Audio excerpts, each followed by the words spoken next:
मैं प्रेम सागर आप सभी का आपके अपने इस YouTube channel struggle for education 563 में बहुत बहुत स्वागत करता हूं।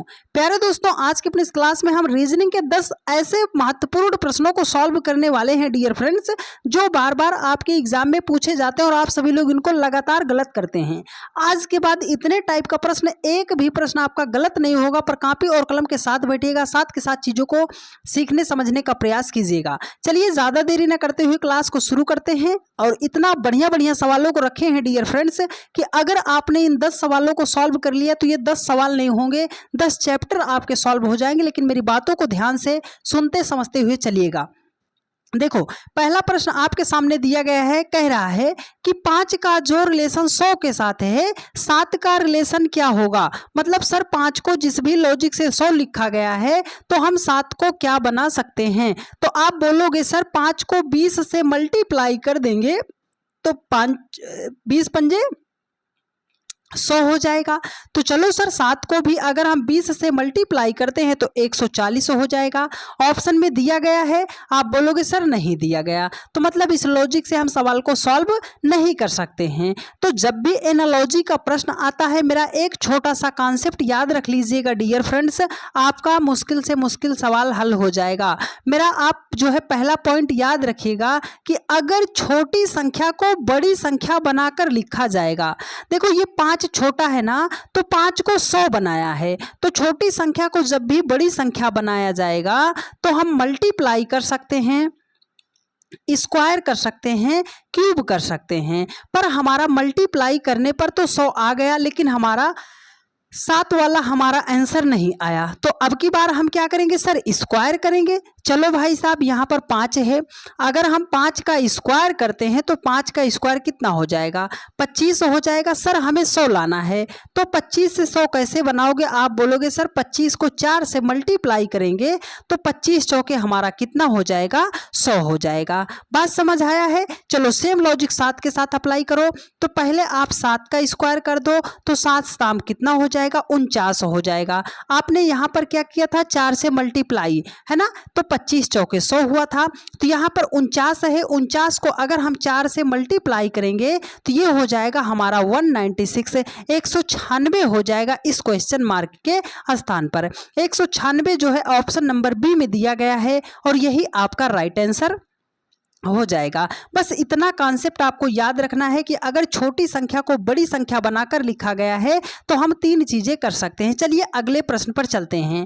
नंबर सीरीज का बहुत ही बढ़िया सवाल है, क्या आप इसका जवाब दे पाएंगे कि नहीं दे पाएंगे। ये एसएससी सीजीएल 2024 की परीक्षा में जब पूछा गया था डियर फ्रेंड्स, तो 99% बच्चे इस सवाल का जवाब ही नहीं दे पाए थे, वो गलत कर दिए थे। पर आज के बाद ऐसा प्रश्न आपका गलत नहीं होगा।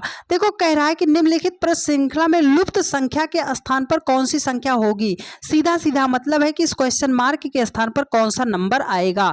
तो आप देखो, आपको सवाल देखने पर क्या लग रहा है, आप ये सोचोगे सर 7 है, 11 है, 18 है, 29 है, क्वेश्चन मार्क है 79 है। तो आप ये बोलो 7 4 11 कर सकते हैं, 11 और 7 18 कर सकते हैं, 18 और आप कितना कर सकते हो भाई साहब, 18 10 28, हाँ 18 और 11 आपका कितना हो जाएगा, 29 हो जाएगा। 4 है, 7 है, 11 है, तब तो कोई लॉजिक नहीं मिल रहा है ना। तो ये बहुत ही इंपॉर्टेंट सवाल है, इस बात को आप ध्यान से समझिएगा, स्टार बना के इस सवाल को आप लिख लीजिएगा। देखो 7 11 18 है, अगर हम पहले 2 नंबर को ऐड कर लेते हैं, 11 और 7 को ऐड करते हैं तो हमें तीसरा नंबर मिल जाएगा 18। बात समझ रहे हो। अब इस पहले नंबर को छोड़ दो, अब इन 2 नंबर को ऐड करो, 11 और 18 को ऐड करो तो आपका क्या मिल जाएगा सर, 29 मिल जाएगा।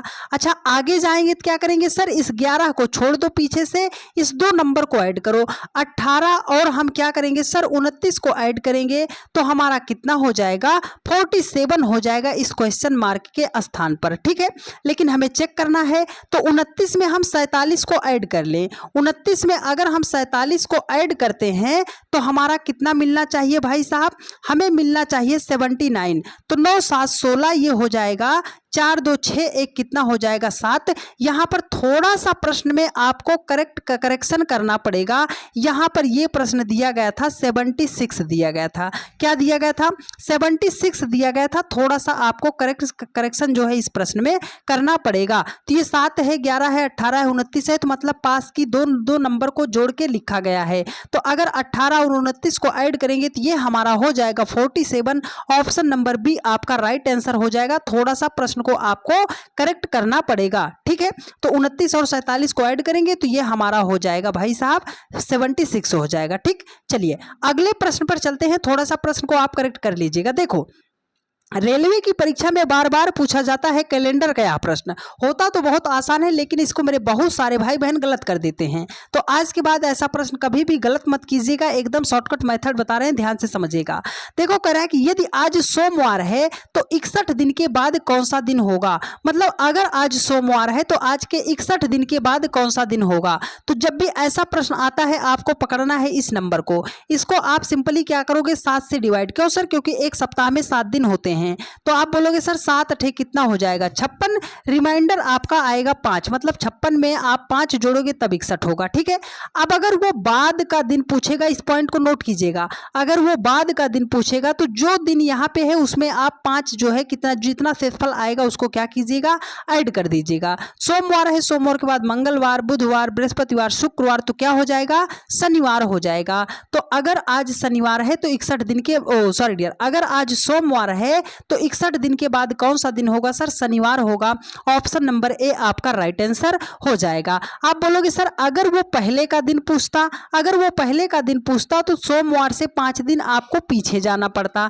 अगर रिमाइंडर 0 आ जाता तो जो दिन आज है उतना दिन बाद भी वही दिन हो जाता, ठीक है। चलिए अगले प्रश्न पर चलते हैं। देखो अगला प्रश्न है एसएससी सीजीएल 2025 का प्रश्न है, और इस टाइप का प्रश्न कम से कम 2 से 3 प्रश्न आपके एसएससी के एग्जाम में पूछा जाता है। और ऐसा सेट बेस्ड एनालॉजी का प्रश्न होता है कि मेरे बहुत सारे भाई बहन इसको गलत कर देते हैं।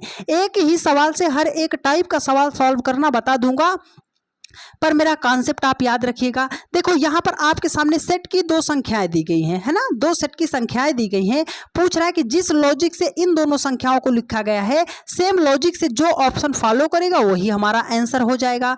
तो आप जब भी सेट बेस्ड एनालॉजी का प्रश्न आए, आप स्टार बना के हमारी बात को लिखिएगा कि सबसे पहले आपको छोटी छोटी संख्या खोजना है। क्या करना है, छोटी छोटी संख्या। तो 4 13 5, 2 छोटी संख्या कौन सी है, एक तो 4 हो जाएगी, दूसरी 5 हो जाएगी।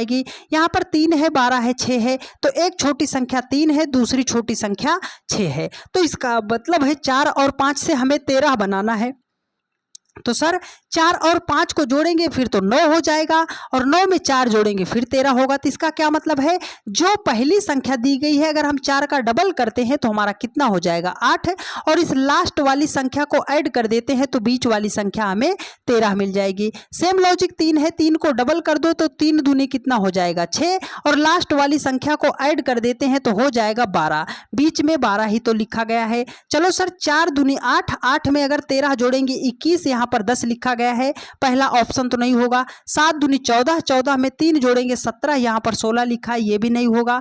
5 दूनी 10, 6 16, 1 17 लिखा है, ये भी नहीं होगा। तो एक ऑप्शन बचा, ऑप्शन नंबर डी, यही इस प्रश्न का क्या हो जाएगा, राइट आंसर हो जाएगा। 5 का डबल करोगे 10, 10 में लास्ट वाली संख्या 7 जोड़ोगे तो आपका कितना हो जाएगा भाई साहब, 17 हो जाएगा। यहाँ पर थोड़ा सा आपको करेक्शन करना पड़ेगा, यहाँ पर क्या होगा 17 होगा। इस पॉइंट को आपको नोट कर लेना पड़ेगा, ठीक है। हाँ, सवाल में थोड़ी सी मिस्टेक हो गई है टाइपिंग में, तो थोड़ा सा आप उसको करेक्ट कर लीजिएगा, ठीक है। चलिए अगले प्रश्न पर चलते हैं डियर फ्रेंड्स। देखो ये रहा आपके सामने पासे का सवाल, 5वां नंबर सवाल है, ठीक है। आज बहुत ज्यादा मिस्टेक मिल रही है भाई साहब, थोड़ा ध्यान दीजिएगा। हाँ, क्वेश्चन नंबर पे नहीं जाना। देखो कह रहा है कि नीचे दिए गए पासे में फलक 1 के विपरीत सतह पर कौन सा अक्षर होगा, कौन सा नंबर होगा। ये जो लेटर लिखा है एक, ये जो नंबर लिखा है एक, इसके अपोजिट पूछ रहा है। तो जब भी एक डाइस दिया जाए तो आपको हमेशा याद रखना है, आपको ये पता होना चाहिए कि डाइस कैसा है। डाइस 2 प्रकार का होता है, एक सिंपल डाइस होता है, दूसरा हमारा स्टैंडर्ड डाइस होता है। सिंपल डाइस साधारण पासा हम कैसे पहचानते हैं सर, देखो अगर पास एक बार ऐड करो, 4 1 कितना हो जाएगा 5, 2 1 हो जाएगा 3, 4 2 कितना हो जाएगा 6। अगर पास की 2 फलक को ऐड करते हैं और उसका योगफल योगफल अगर 7 हो जाएगा तो इसका मतलब है वह साधारण पासा है। तो देखो पास की दो फलक को जोड़ने पर योगफल कहीं पर 7 हुआ नहीं हुआ, तो ये पासा कौन सा है, साधारण पासा नहीं है। तो वही बात है, अगर पास की दो फलक को जोड़ने पर योगफल जो है 7 के बराबर नहीं होता, मतलब 7 नहीं होता है, तो वह हमारा स्टैंडर्डाइज होगा। तो ये जो पासा दिया गया है, ये पासा कौन सा है सर, ये पासा जो है हमारा मानक पासा है, स्टैंडर्डाइज है। तो जब भी स्टैंडर्डाइज दिया जाएगा आपको हमेशा याद रखना है, जिस भी संख्या का अपोजिट पूछ रहा है उसमें हम कितना जोड़ दें भाई साहब। देखो जैसे 1 है, 1 में हम कितना जोड़ दें कि योगफल हमारा 7 हो जाए। आप बोलोगे सर 1 में अगर हम 6 को जोड़ देते हैं तो हमारा योगफल 7 हो जाएगा। तो जितना आप जोड़ रहे हो ना वो ही उस संख्या का अपोजिट हो जाएगा। तो एक का अपोजिट 6 होगा, ऑप्शन ए आपका राइट आंसर हो जाएगा। अगर आप बोलोगे सर 4 का अपोजिट 4 3 7 हो जाएगा, 2 5 7 हो जाएगा। ठीक है, बात समझ आई। उम्मीद करते हैं मेरे हर एक भाई बहन ने बहुत ही शिद्दत से चीजों को सीखने समझने का प्रयास किया होगा। और यदि आपको सारी बातें समझ में आ रही हैं और आप चैनल पर नए हैं और आप ये भूल गए कि भैया चैनल को हमें सब्सक्राइब भी करना था, तो डियर फ्रेंड्स फटाफट सब्सक्राइब कीजिए और डेली की रात 8:45 पर एकदम आप रीजनिंग का भाई साहब एकदम पिटारा खुल गया है। कंप्लीट रीजनिंग 30 दिनों में सीखने के लिए इस चैनल को सब्सक्राइब कीजिए। एकदम जीरो से एडवांस लेवल तक चीजों को सिखाने समझाने की जिम्मेदारी हमारी है, बिना 1 रुपया चार्ज लिए हुए, बिल्कुल फ्री ऑफ कॉस्ट। चलो अगला प्रश्न को, यह आपके सामने कैलेंडर का बढ़िया सवाल है। इस सवाल को मेरे बहुत सारे भाई बहुत ज्यादा टाइम ले लेते हैं या तो सॉल्व नहीं कर पाते। देखो बोल रहा है यदि 15 जनवरी 2012 को बुधवार है तो 15 जनवरी 2013 को कौन सा दिन होगा।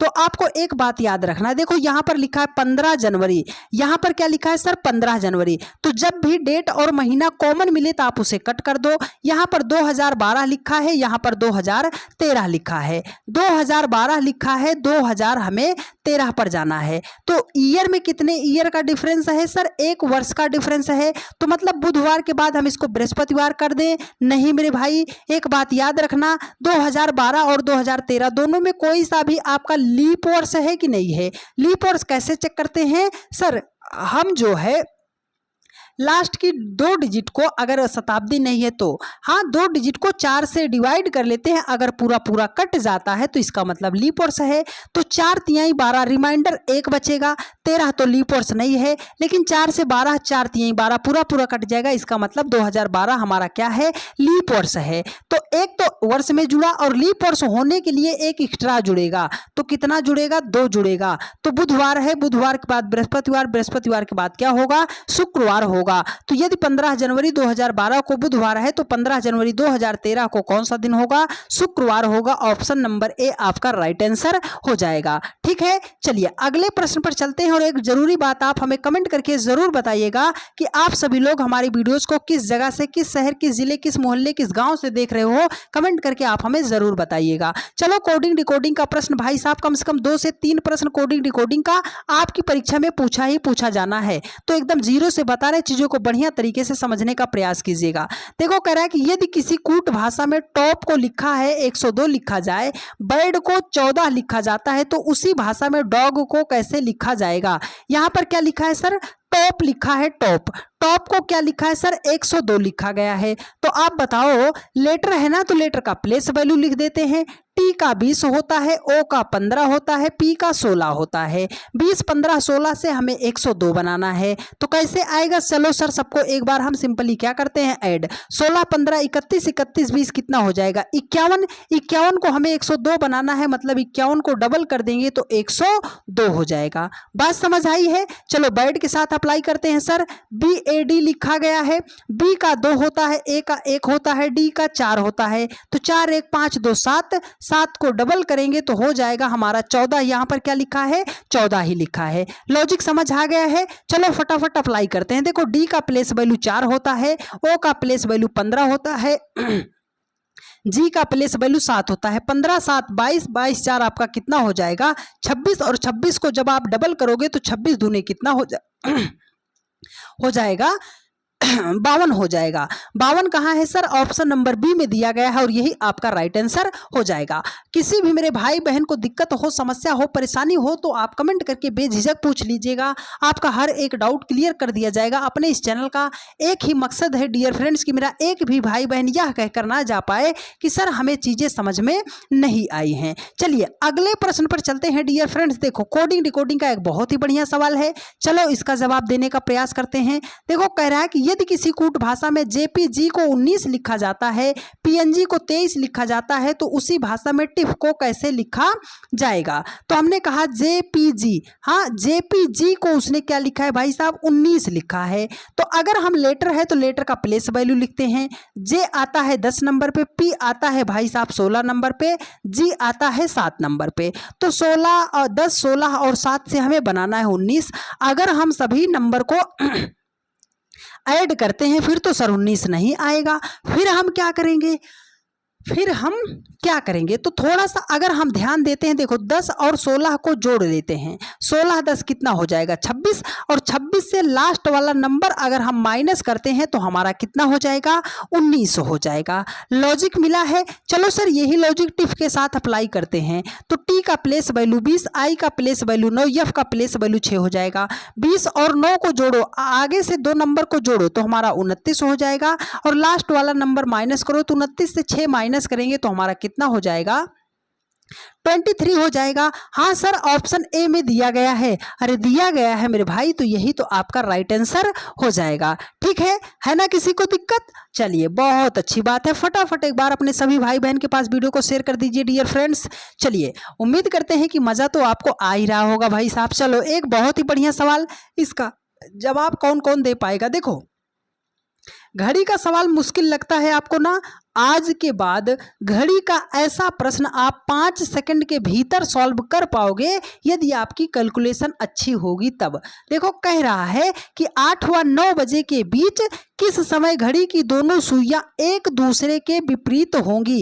एक दूसरे के विपरीत होने का मतलब है कि देखो जैसे आपके सामने ये घड़ी है, एक दूसरे का विपरीत अगर एक 12 पे है तो दूसरी हमारी कहाँ होनी चाहिए?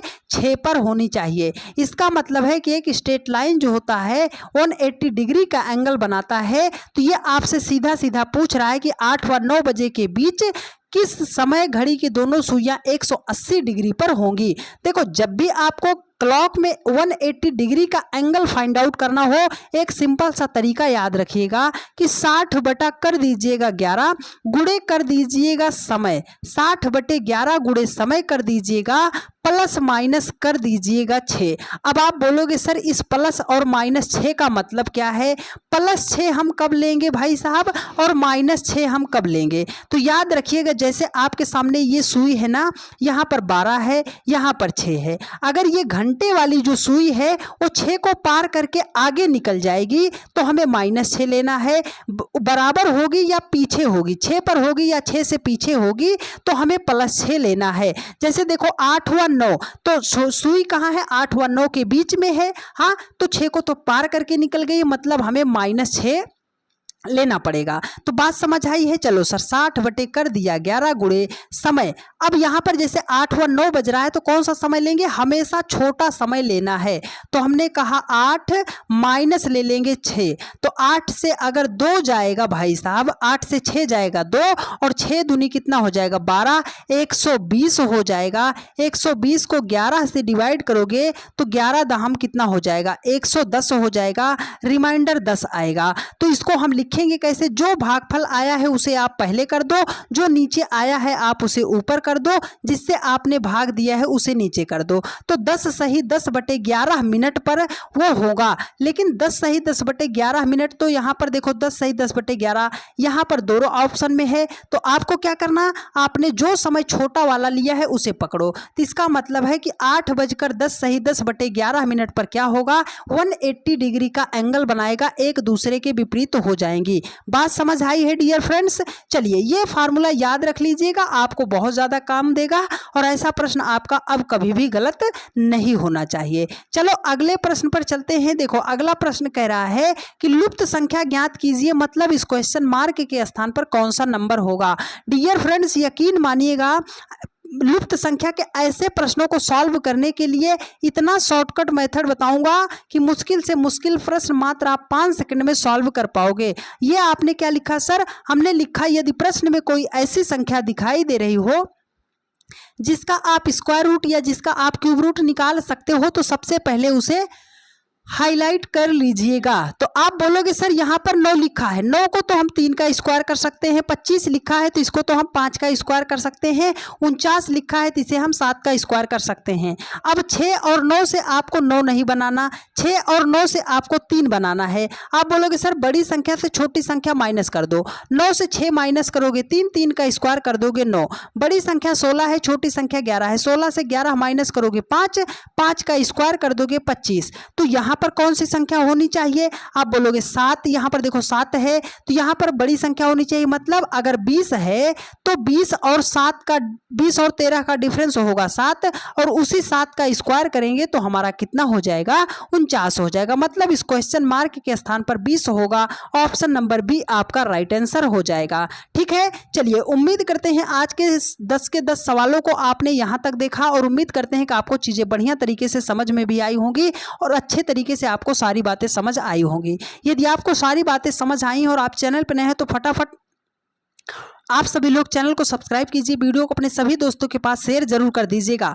और कंप्लीट रीजनिंग को आप देखने के लिए भाई साहब हमारा कोर्स यूट्यूब पर लाइव है, एकदम फ्री, 0 रुपये में चार्ज में आप कंप्लीट रीजनिंग को 30 दिनों में हमसे बढ़िया तरीके से एकदम 0 से एडवांस लेवल तक सीख सकते हो, समझ सकते हो। तो कोर्स का लिंक नीचे डिस्क्रिप्शन बॉक्स में है, वहाँ से आप देख लीजिए, कोर्स पे इनरोल कर लीजिए अपने उसमें, बिना 1 रुपया चार्ज, बिल्कुल फ्री आप कंप्लीट रीजनिंग 30 दिन में सीख सकते हैं।